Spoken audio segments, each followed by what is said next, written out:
definitely prints money, and it definitely lends that money, which is why the government definitely prints money, and then it lends that money by selling bonds. Is that what they do? This clip is absolutely insane. You see, this is Jared Bernstein. He is the chair of the Council of Economic Advisors. He advises Biden on economic policy, and he appears to short circuit when asked a simple question about money. The question was, we hear a lot about the national debt, but do currency issuing governments like the US really borrow their own currencies?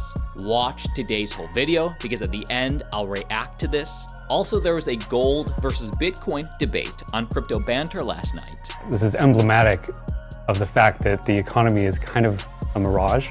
The government just prints money and it ends in a bond market collapse when people realize that they're lending money to the most bankrupt organization on earth. This really says everything to the absurdity we're actually seeing from these policymakers. But like the video, watch this clip, and let's react after. The US government can't go bankrupt because we can print our own money. It obviously begs the question, why exactly are we borrowing in a currency that we print ourselves? I'm waiting for someone to stand up and say, why do we borrow our own currency in the first place? Like you said, they print the dollar. So why does the government even borrow? Well, again,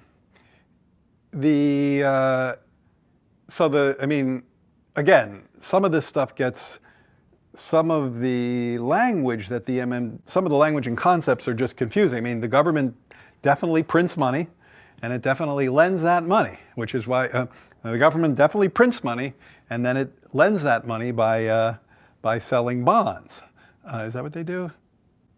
They sell bonds. Yeah, they sell bonds, right? Because they sell bonds and people buy the bonds and lend them the money. Yeah. So a lot of times, at least to my ear with MMT, the language and the concepts can be kind of unnecessarily confusing, but there is no question that the government prints money and then it uses that money to I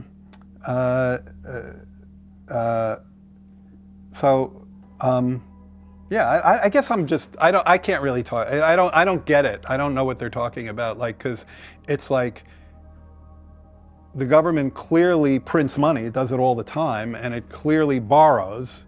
Otherwise, we wouldn't be having this debt and deficit conversation. So I don't think there's anything confusing there. So first off, right off the bat, Bernstein's answer is wrong.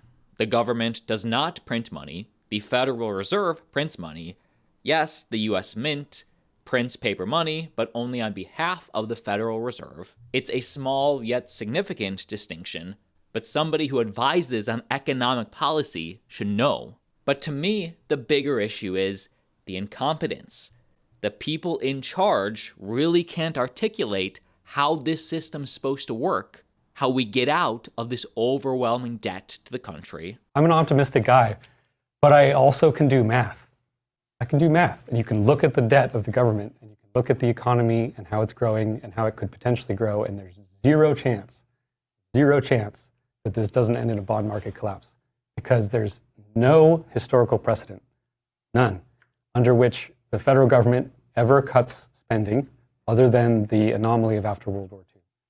The federal government will not cut spending, and thus the debt will keep going up, and it will not be solved, and it will cause a bond market collapse, and the whole world's going to suffer for it. Now, the only way in the short term to actually solve this for the United States is to print more money, devaluing the purchasing power of your savings, your US dollar. That's why I buy Bitcoin.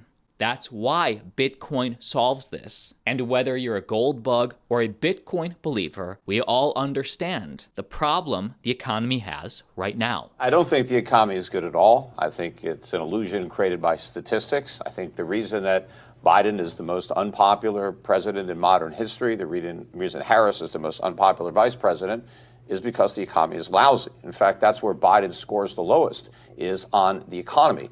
I think that we're suffering from 20 years of monetary and fiscal policy mistakes. Inflation has driven the cost of living up maybe 30, 40% in the last few years. As a result, American families are struggling. They're borrowing. Consumer credit or debt is at an all-time record high. Credit card debt, household debt, savings have collapsed. Americans are forced to work 2 or 3 jobs. We've never seen so much moonlighting in the United States, so people are having to give up their evenings, give up their weekends. They're taking extra jobs because there's the only way they can pay the rent, put food on the table, keep the lights on. So I think we have a very weak economy. Look at the debt. Our budget deficits are running at maybe $3 to $4 trillion a year, almost $1 trillion a quarter. Our trade deficits are $1 trillion a year, so we're hemorrhaging red ink. We're living off of debt and government spending.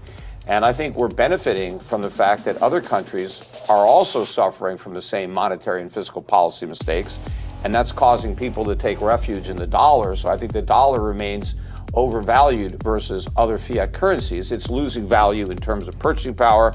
It's losing value in terms of gold. But the fact that it's not losing as much value as the yen or the euro or the pound is temporarily, I think, propping up the economy. But I think we're headed for a dollar crisis and a sovereign debt crisis that's going to result in a massive economic financial crisis, much worse than what we had in 2008, much worse than anything we experienced during COVID. And say what you want about Peter Schiff, but as I was watching the full debate on Crypto Banter's channel last night, I respect Peter for being able to articulate so well the problem. Okay, so before I move on to the other side, I just want to, what do you think the timeline is for this collapse? Right now, we're spending $1.1 trillion a year on interest on the debt. That's more than we spend on national defense. By next year, it'll be up to $2 trillion. So interest on the debt will be more than we spend on Social Security or Medicare. And within a couple more years, just with interest rates where we are, you'll be looking at a situation where 100% of all tax revenue is needed just to pay interest on the debt. Not any of the principal, but just to pay the interest. So clearly, there's going to be a debt crisis that's coming. It's relatively soon. And I think it's going to manifest as a currency crisis because rather than defaulting, which would be the least bad alternative, we're going to inflate. The Fed is going to go back to quantitative easing in a big way. I think we're going to print more money in the next round than in 1, 2, 3, and 4 combined. And I think the markets don't expect this right now. They think the Fed has succeeded and that inflation is headed back down to 2%. There's not a chance that that's going to happen. Not only the markets. Yeah. Nuriel over here said the same thing.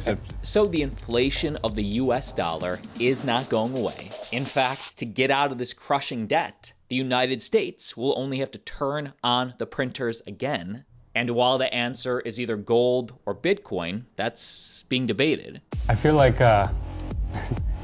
you guys are like in Plato's cave, like arguing about the shadows on the wall, and I'm sitting out here and just using a different financial system that works as it was advertised like 15 years ago. And I respect both of you, and I wish I could just convey that like it just works. Like if you just use it, it just works. And it defeats immediately the argument that it has no utility. And its track record of performance and growth over time, where it's gone through multiple bubbles and recovered and gone on to a higher one and recovered and gone on to a higher one, you can't dismiss it as a beanie baby. You can't dismiss it as tulips. There is no bubble or Ponzi scheme in history that ever had a second peak that went higher than the first one. You need new arguments. If you're invested in cryptocurrency, be sure to click subscribe. We drop 1 video per day, keeping you informed. See you tomorrow.